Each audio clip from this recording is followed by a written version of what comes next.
ótimo. Então, gente, hoje eu tenho um ajudante. boa noite a todos. É um prazer estar aqui novamente nessa casa, né? Pela nossa casa espírita, pela nossa causa espírita. E é isso, eu gosto sempre de agradecer mesmo a presença amiga de todos vocês.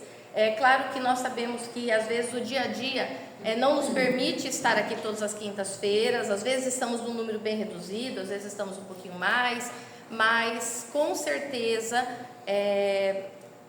o que deverá chegar até os nossos ouvidos, as palavras do Cristo chegarão até nós, onde nós estivermos, né? Mas é sempre bom estar aqui na casa espírita, e o que a Celinha falou é verdade. É uma delícia estar aqui na frente e olhar o rostinho de vocês, olhar e perceber, né, que não por mim, por vaidade de estar aqui, mas perceber esse amor que a gente tem pela doutrina espírita, esse bem que essa doutrina faz pela gente, porque eu acredito que todos que vêm, que perseveram aqui na doutrina, com certeza sentem esse amor aí que a Celinha fala, né? Que ela é apaixonada pela doutrina espírita. Então, nós estamos aqui para conversar, para falar um pouquinho, para refletir um pouquinho sobre essa doutrina maravilhosa, sobre as palavras do Mestre.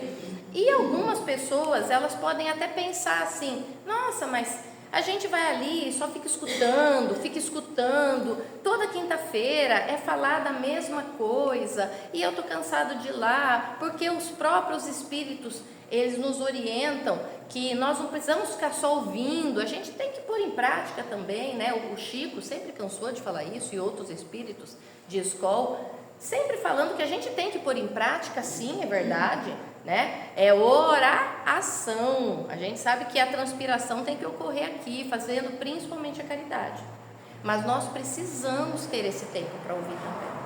A gente precisa ouvir as palavras do Mestre, a gente precisa ouvir sobre a codificação espírita, isso é essencial. E aquelas pessoas que falam: mas eu estou ouvindo toda vez a mesma coisa. Tá, porque não tem novidade dentro do cristianismo. O que é o espiritismo que não o cristianismo redivido?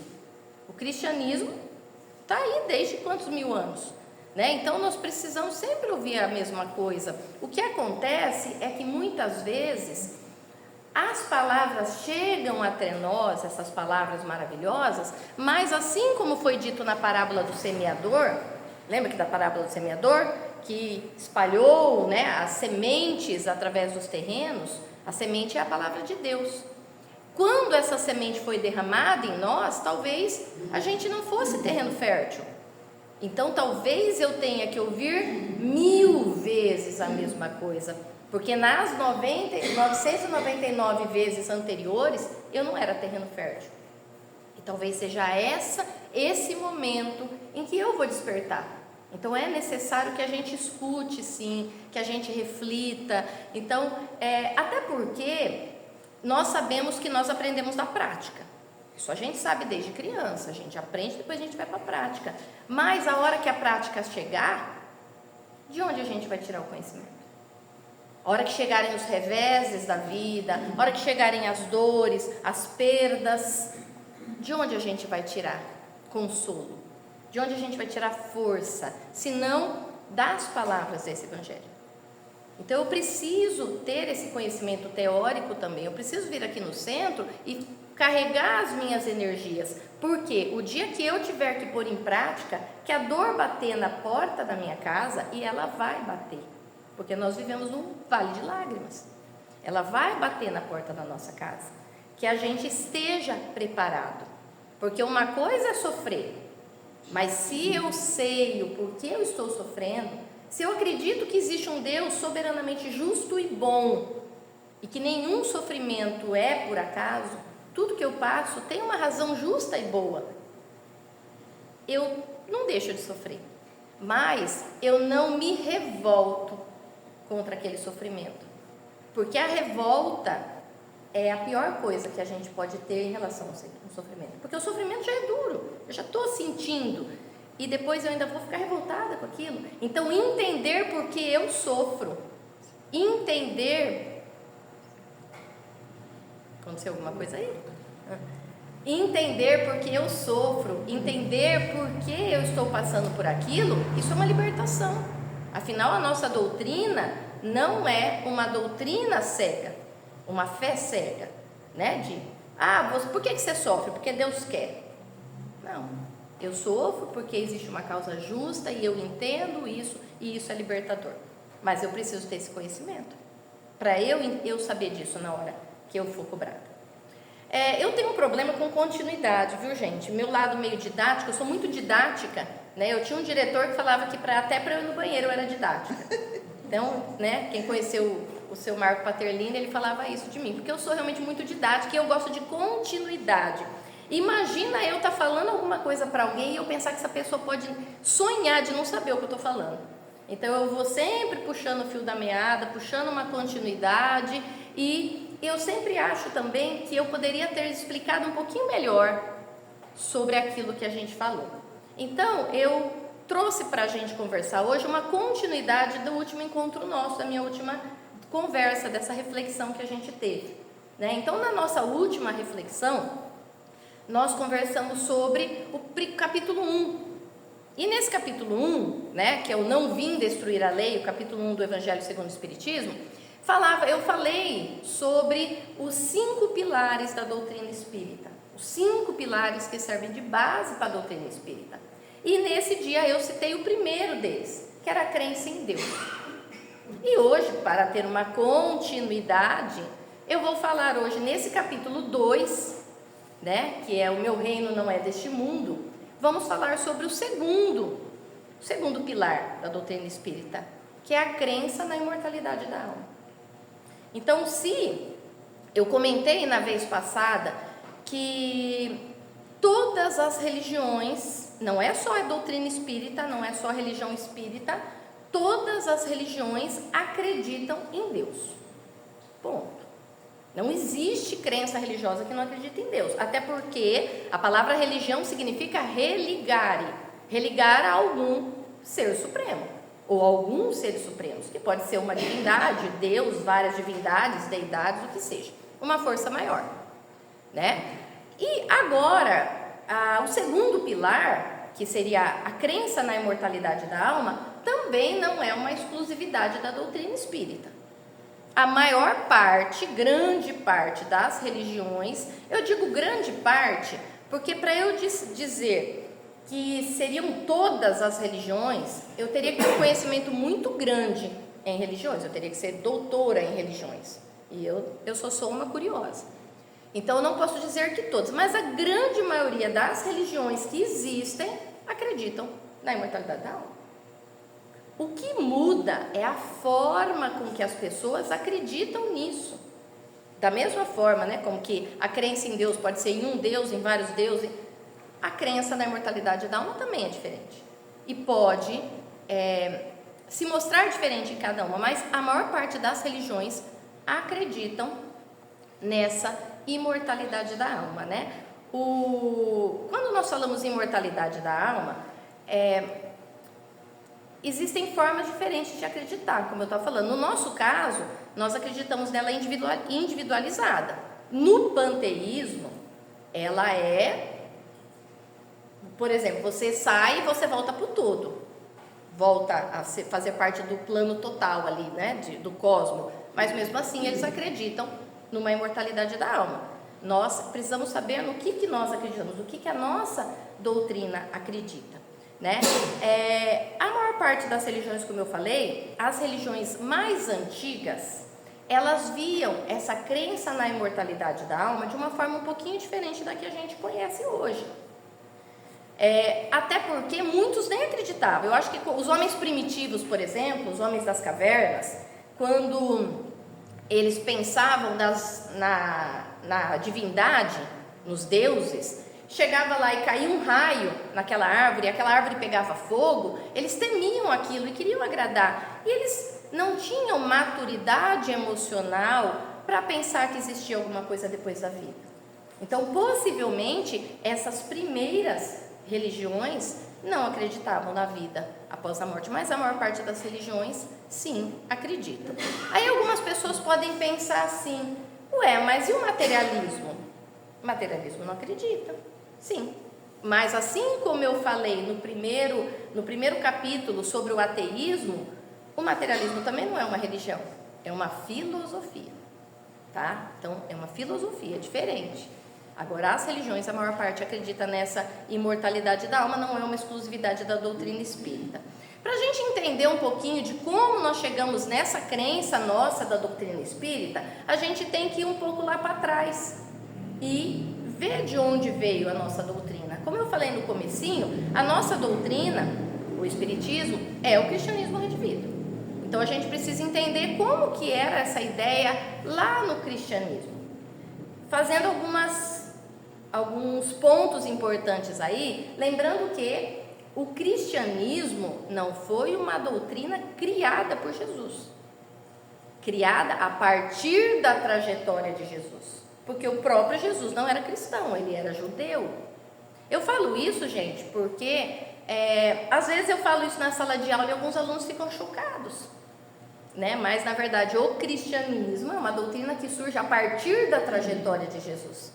Por isso que nós seguimos o que Jesus fez, o que Jesus falou, porém não foi escrita por Jesus. Jesus mesmo era judeu.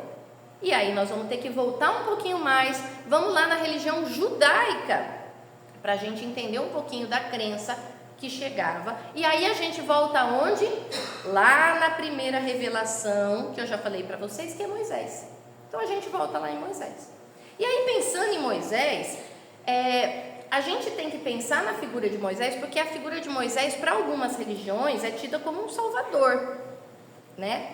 Para nós, espíritas, Moisés foi o missionário, a pessoa que tomou como missão preparar as bases culturais para a chegada do mestre.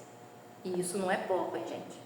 Porque quando Moisés veio, já era previsto que Jesus viria. Então Moisés veio fazer o quê? Preparar o terreno para a vinda de Jesus. Preparar com aquele povo que teria sido o povo escolhido. Lembrando também que a gente está falando de povo escolhido não no sentido de privilégio, porque eles adoram falar que são escolhidos no sentido de orgulho, né? São escolhidos. Não, são escolhidos no sentido de que era o que melhor se encaixava nos desígnios do Pai. Então, para que Jesus viesse, era preciso um povo monoteísta, que acreditasse num Deus único. E os hebreus, eles não tinham uma cultura muito formada ainda. Eles não tinham nem lugar, nem civilização, eles eram escravizados. Então era mais fácil ser moldado, era mais fácil criar uma cultura ali com as bases que era preciso para Jesus chegar.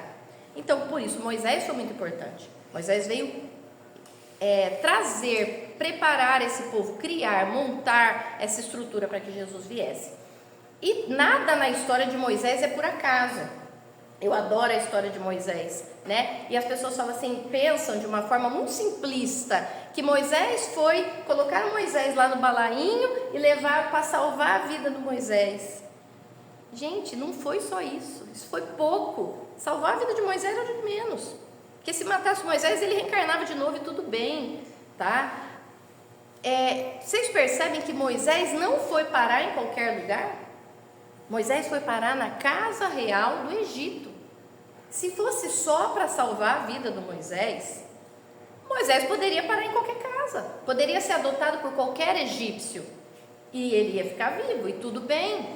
Mas não, Moisés tinha uma missão e apesar de ser um espírito preparado para tal, ele precisava de subsídios aqui na terra, porque a encarnação, a matéria limita bastante e ele precisava de base. Então ele não poderia nascer em qualquer casa, ele tinha que ser criado na casa real do Egito, porque os egípcios, como vocês sabem bem, os egípcios são capelinos, tinham um conhecimento muito vasto sobre quase tudo. Ver a arquitetura, as coisas que os antigos egípcios fizeram, que estão até hoje e que ninguém entende como eles faziam. O conhecimento egípcio era muito grande, mas era dado a quem? Aos iniciados. Não era todo o povo egípcio que tinha conhecimento, não era. Então, se Moisés tivesse parado em outra casa, ele não ia ter adquirido, ele não ia ter, não teria contato com o conhecimento que ele precisava. Moisés, ele foi o maior, talvez o maior legislador da antiguidade. Isso as pessoas esquecem, pensam só que Moisés foi um grande salvador que tirou as pessoas, mas Moisés foi um grande legislador. Como que ele ia legislar? Ele ia escrever leis sem ter contato com isso. Porque todas aquelas leis que Moisés escreveu, ele escreveu, né? A gente sabe que as leis mosaicas são na base da lei de Talião, que é do olho por olho, dente por dente. Foi Moisés que criou isso? Não. A lei de Talião já existia. Mas como Moisés teve contato? Porque como ele foi criado na casa real egípcia, ele teve contato com um conhecimento que as pessoas comuns não tinham. E ele precisava ter esse conhecimento. E esse conhecimento se estende por muitas coisas. E também, principalmente pela religião. Pela religião. Acho que todo mundo aqui estudou na história e deve lembrar da professora de história falando que a religião ocupava todos os aspectos sociais e políticos da sociedade egípcia, né? Então, a religião era a base do Egito antigo. E no que os egípcios acreditavam? É importante a gente saber disso? Porque Moisés tirou a base de algum lugar. No que os egípcios acreditavam? Os egípcios acreditavam na vida após a morte? Sim, com certeza. Até porque, como capelinos recém-encarnados na Terra, eles tinham muito fresca na mente deles a vida na eternidade. Então, uma das maiores coisas, uma das maiores preocupações dos egípcios era a vida após a morte. Tanto que aquele símbolo da cruz ali, do símbolo de vida eterna, que é um símbolo dos egípcios. E os egípcios acreditavam em duas coisas depois da morte, principalmente, tá? Eles acreditavam na roda das encarnações. Eu não vou falar o termo reencarnação, porque reencarnação foi um termo cunhado por Kardec, tá? Então não existia na época dos egípcios. Então eles acreditavam na roda das encarnações, que a maior parte das civilizações orientais acreditam. Os hindus, principalmente, acho que acreditam até hoje, né? O que é a roda das encarnações? Você vai reencarnando vidas sucessivas até você completar o seu karma, pagar todo o seu karma e adquirir o seu dharma lá e ser uma pessoa boa, tá? Mas diferente de nós, agora falando da reencarnação, que os espíritas acreditam, os egípcios acreditavam nessa roda das encarnações nos 3 reinos: hominal, vegetal e animal. Eles achavam que o espírito era livre e o espírito poderia voltar a viver em qualquer um desses reinos. É o que nós chamamos de fenômeno da metempsicose. Então hoje sou homem, amanhã posso ser uma árvore e depois eu posso ser um animal e assim sucessivamente. Nós espíritas não acreditamos nisso. Nós acreditamos nos reinos, mas nós acreditamos que nós passamos pelos reinos um após o outro, porque o espírito não retrograda. E aí, chegando no mundo hominal, a gente vai reencarnar só como homem, correto? Como ser humano, né? O mundo hominal, homem eu digo, ser humano. Os egípcios acreditavam nisso. E acreditavam também na ressurreição. Eu não sei se eles usavam esse termo, mas eles acreditavam que o corpo podia voltar a viver, a alma podia voltar a viver no mesmo corpo. Uma prova disso é que eles mumificavam os corpos. Por que eles mumificavam os corpos? Porque essa preocupação que os egípcios tinham com a preservação dos corpos, senão porque eles achavam que o espírito poderia voltar a viver lá dentro. Eles acreditavam nisso. Não, mas eles mumificavam os corpos para ficar os corpos ali. Não, eles escondiam os corpos. Às vezes eu até falo com meus alunos, os alunos ficam chocados. Os escravos que levavam o corpo do faraó para o local exato da pirâmide, eles eram assassinados, mortos quando saíam da pirâmide. Ninguém sabia a localização do corpo, para que nenhum invasor entrasse no Egito, abrisse a pirâmide e destruísse o corpo do faraó. Porque e se o faraó voltasse à vida, cadê o corpo dele? É daí que vem a lenda das múmias. Nós sabemos, porque a nossa religião, a nossa doutrina, ela é alinhada com a ciência, então nós sabemos que isso não é possível. O corpo depois que perdeu os laços não retorna mais. Os egípcios acreditavam. Então essas duas crenças, elas estavam também dentro da cultura hebreia. Então foi levado por Moisés essas duas crenças, quando eles foram. Só que, como que era o povo hebreu naquela época? O povo hebreu, será que eles tinham maturidade para pensar numa vida após a vida? Não. Eles eram muito ainda, eles estavam beirando a barbárie, vamos dizer assim. Tanto que aquele monte de leis que Moisés teve que fazer foi para conter aquela galera que não sabia conviver nem em sociedade. O que os hebreus queriam na época era o quê? A recompensa agora. Eu quero a recompensa aqui, na vida. Eu não quero esperar a morte, eu quero a recompensa na vida. Tanto é verdade que, quando eles saíram do Egito, eles saíram para quê? Eles saíram para procurar Deus? Eles saíram para a salvação? Não, eles saíram atrás da terra prometida. Eles queriam a terra prometida.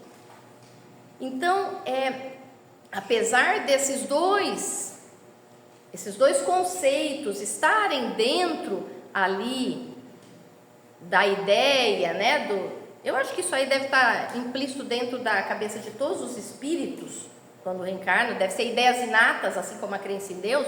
Essas ideias estavam dentro da comunidade judaica, mas a grande maioria das pessoas não ligavam para isso. Eles queriam saber da vida mesmo, da vida encarnada. Eles queriam saber da recompensa na hora.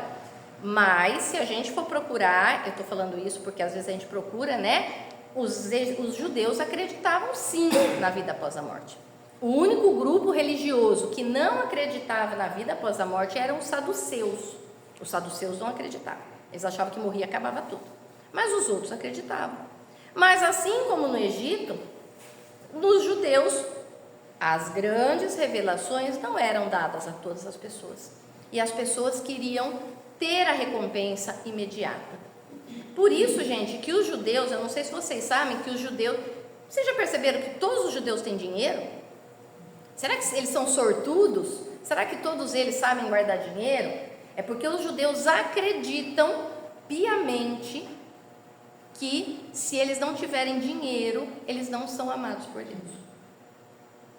Está na crença judaica dessa recompensa de você ser uma pessoa boa, uma recompensa de Deus, que se você não tiver dinheiro, você não é amado por Deus. Aí vocês devem pensar, gente, que loucura! Quantificar o amor de Deus pelo dinheiro que eu tenho? Ué, gente, então aí as teorias, teorias da prosperidade que falam, né? Então aí as teorias da prosperidade na maior parte das igrejas, provando que a maior parte das pessoas ainda estão atrás disso. Nós espíritas não, nós sabemos que às vezes o que Deus tem para nos dar de melhor, às vezes é a pobreza. Às vezes tirar a gente a prova da riqueza é a melhor coisa. Mas os judeus não acreditavam nisso. Eles acreditavam realmente, e acreditam até hoje. Eu não tenho informação sobre o judaísmo hoje, mas eles acreditavam que o amor de Deus estava no dinheiro que eles tinham. Se eles fossem realmente amados por Deus, Deus daria, né? Se a gente vê isso em algumas religiões até hoje, aí a gente fica pensando, né? Imagina a mudança que Jesus traz para essa galera, que aí nós vamos ter a segunda revelação, né? Que nós já falamos também, que a primeira revelação é Moisés, a segunda revelação é Jesus. Jesus não veio só revelar Deus de amor e bondade, que a lei deve ser do amor e não a lei de Talião. Jesus veio também falar para as pessoas que elas eram amadas por Deus apesar da miséria. Então imagina o 360 que Jesus fez ali naquela cultura judaica, quando ele fala, bem-aventurados aflitos, porque eles serão consolados, bem-aventurados humildes, porque eles herdarão a terra, e bem-aventurados essa galera toda que era totalmente marginalizada. Ele foi dar esperança a um pessoal que não tinha nada, nem o amor de Deus. Vocês imaginam o que era ser pobre nessa época? Não era só ser pobre que nem a gente é hoje, você ser esquecido. Porque se você vive numa sociedade onde o amor de Deus está vinculado ao dinheiro que você tem e você é um miserável, E aí é por isso que as pessoas ficaram maravilhadas das palavras dele. E outras assustadas. E as pessoas entraram em comoção, porque ele veio prometer uma recompensa que as pessoas não tinham. Não entendiam até, e não entendem até hoje. Por isso mesmo que Jesus foi abandonado. Vocês sabiam que Jesus foi abandonado? Foi abandonado. Porque quando Jesus entra em Jerusalém, no domingo anterior à Páscoa, que nós, oriundos da Igreja Católica, costumamos chamar, convencionamos chamar de Domingo de Ramos. Quando Jesus chega em Jerusalém, no Domingo de Ramos, como é que ele é recebido em Jerusalém? Como um popstar. Jesus chega como um popstar. As pessoas cantam para ele, as pessoas jogam ramos para ele passar, e ele vem montado no burrinho para que se cumprisse a profecia de Isaías, que dizia que o Messias ia chegar montado, em um animal, iria entrar na cidade com toda a sua glória. Mas o que vai acontecer? Isso aí a gente percebe claramente nos últimos dias de Jesus. Quando essas pessoas que ele consolou e que ele falou, não, vocês vão ter recompensa, elas entenderam que a recompensa também não seria na terra, elas abandonam Jesus. Porque tudo bem Jesus ser pobre, Jesus está lá curando os enfermos, mas a hora que ele entra em Jerusalém, que deveria se cumprir a profecia, o que eles esperavam de Jesus? Eles esperavam que Jesus chamasse todos os anjos do céu, com o seu exército de anjos, e derrubasse e mandasse o Império Romano para longe deles. E Jesus não fez isso, porque a realeza de Jesus não é a realeza terrena.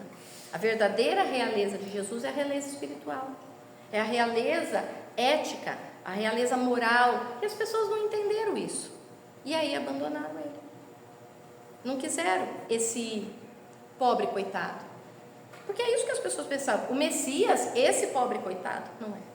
Os judeus não acreditam nele até hoje, acreditam até que ele foi um profeta, mas o Messias, porque o Messias, segundo eles, deveria vir numa realeza que Jesus não apresentou, E aí a gente fica pensando, eu sempre penso isso, gente, que povo, desculpa o termo, mas que povo burro. O cara curou cego, teve uma época lá que ele estava na beira do mar da Galileia, o cara curou 4.000 pessoas. O que mais ele tinha que provar para a gente entender que ele era quem ele dizia ser, e a gente não entendeu? Aí a gente pensa que não precisa ir muito longe, Esses dias eu vi um negócio, eu não gosto muito, eu estou evitando até ouvir determinadas coisas, mas tem vezes que chega até a gente. Vocês viram a conversa que teve de Santa Catarina esse tempo atrás? Que se você chegava em Santa Catarina, você não podia entrar se você não dissesse onde você ia, se você não tivesse uma casa, se você fosse pobre, você tinha que voltar para trás. Eu ouso dizer para vocês, gente, que se José tivesse fugindo de Herodes com Maria montada no burrinho, grávida de Jesus, o neném não nascia em Santa Catarina, porque lá não pode entrar pobre.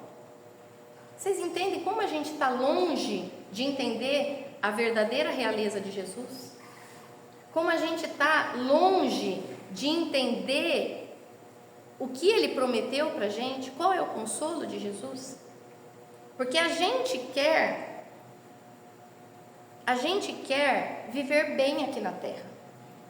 Quando a gente é chamado a dar o testemunho e perder alguma coisa, a gente não quer mais brincar. A gente faz que nem as crianças antigamente, quer pegar a bola, botar mais do braço e ir embora. A gente não quer mais brincar. Então a gente é ainda extremamente material. E a verdadeira realeza de Jesus não é essa. Por isso que ele falou, porque a frase desse capítulo, meu reino não é deste mundo, quando que Jesus falou? Essa frase é de Jesus. Quando que ele falou isso? Quando ele estava diante de Pôncio Pilatos. Depois de ter sido abandonado pelo povo, ele foi levado a Pôncio Pilatos. Pôncio Pilatos sabia que ele era inocente, mas Pôncio Pilatos não queria se indispor com os poderosos da época, e ele queria que Jesus falasse alguma coisa, e ele pergunta: tu és o rei dos judeus? Aí Jesus fala: não, eu não sou o rei dos judeus, porque se eu fosse, eles teriam me tirado daqui. Ele fala assim, dando a impressão que se eu fosse o rei que eles queriam que eu fosse, Eles tinham me tirado daqui, eles tinham pegado em arma e me tirado daqui. Mas eu não sou esse rei, eu não sou esse rei dos judeus. Aí Pilatos insiste, tu és rei? Aí Jesus fala assim, tu dizes, eu sou rei, mas o meu reino não é deste mundo. Mas eu estou aqui para dizer a verdade, Jesus não ia mentir, porque ele realmente, né, é o rei, porque o Espírito de maior envergadura que pisou aqui, o rei nesse sentido, de maior moral, maior conhecimento, né, maior bondade e todas as coisas que a gente pode imaginar. E quando a gente fala em imortalidade da alma, agora voltando para a ideia da imortalidade da alma, para a doutrina espírita, tem coisa mais lógica que a nossa crença na imortalidade da alma? Vocês não acham de uma lógica profunda e absurda?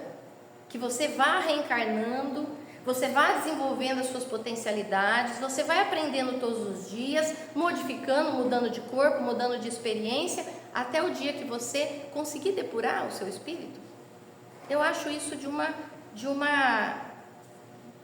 perfeição, como digna de Deus. Porque quando a gente vai analisar, não estamos querendo falar mal das outras doutrinas, tá, gente? Mas nós estamos analisando as coisas à luz da doutrina espírita aqui. Outra religião, por exemplo, que acredita vamos falar das outras religiões cristãs, porque tem muita religião no mundo. Outras religiões cristãs que acreditam na imortalidade da alma. A maioria acredita numa vida única. Acreditou numa vida única, para mim já perdeu a credibilidade.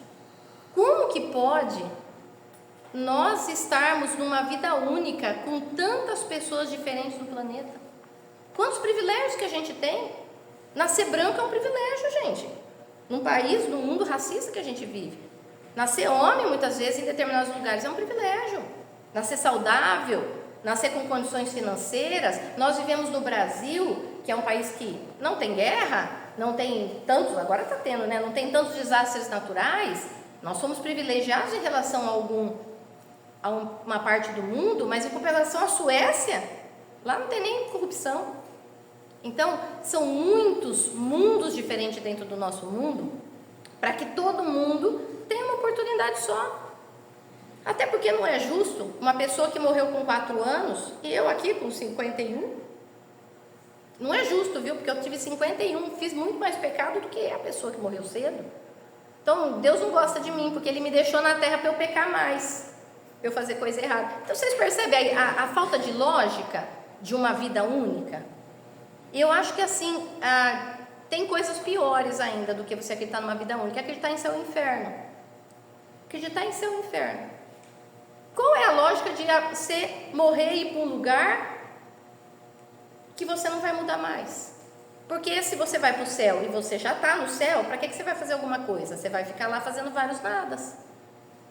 E se você for para o inferno, o que adianta você se arrepender depois que você foi para o inferno? Você já está no inferno.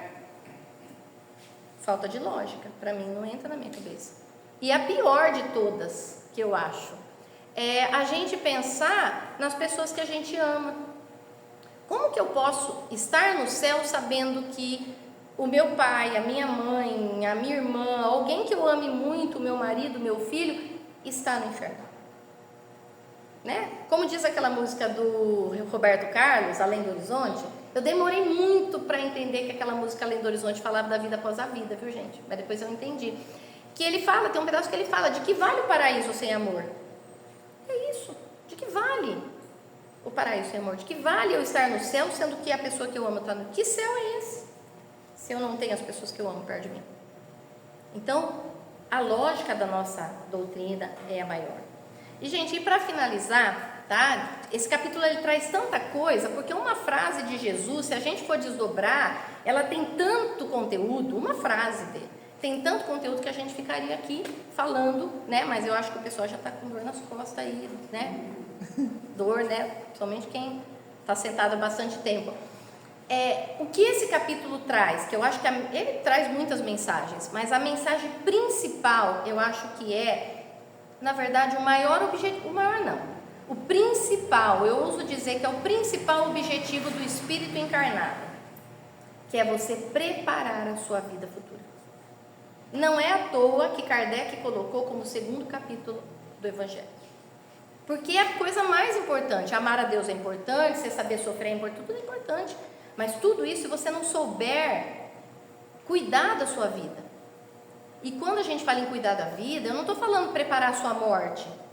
Não, gente, a morte é só uma porta, que a gente vai passar muitas vezes. Mas a outra vida e a outra vida. Quando eu não era espírita, eu tinha medo da morte. Agora que eu sou espírita, eu tenho medo da outra vida. Por que e se a outra vida não for tão boa? Eu gosto dessa. E se a outra não for tão boa assim? E se a outra eu tiver que pagar alguns débitos? O meu carnê deve ser grosso. Então, a gente tem que se preparar para essa vida. E como a gente se prepara? Afastando da gente tudo o que não é bom. Tirando da nossa vida tudo o que não é. E todo o Evangelho ele fala que o pior entrave para a pessoa não conseguir viver a vida em plenitude, eu digo a vida além da vida, é o apego aos bens terrenos. Então nós devemos desapegar. E eu não estou falando só de dinheiro não, tá, gente? Eu estou falando de tudo que é material, porque tem pessoa que é apegada a gente. A pessoa, apego não é legal, tudo que é apego. Tem gente que fica lá horas trabalhando, gastando dinheiro para cuidar de um corpo que vai ficar na terra, que não é seu. O corpo não é seu, a mãe não é sua, o filho não é seu, nada é nosso. Tudo é nosso, porque tudo vem de Deus, mas nada é nosso. Então a gente não precisa ter apego. E como a gente já falou aqui, não se pode servir a Deus e a mamão. Então tudo que mas eu não posso querer ter coisas boas? Pode, isso é lei do progresso, isso é lei de Deus, isso é lei do trabalho. Ponto. Mas eu não posso deixar que uma coisa material me afaste de Deus. Eu não posso vender a minha ética. Eu não posso vender os meus valores. Eu não posso pôr preço na minha moral. Isso eu não posso. E é isso que muitas pessoas fazem. Que nós espíritas precisamos combater. Tudo que nos afasta, tudo que nos tira de perto da divindade. Que nos... todo mundo aqui quer ter uma saúde boa na vida após a vida, gente? Vamos cuidar do corpo. Se a gente cuidar do corpo, tirar os vícios, tirar os exageros, na próxima vida a gente não vai levar nenhuma doença congênita. Então nós precisamos ter isso em mente. A gente não precisa só aprender a viver essa vida. A gente tem que aprender a viver todas as vidas que virão pela frente.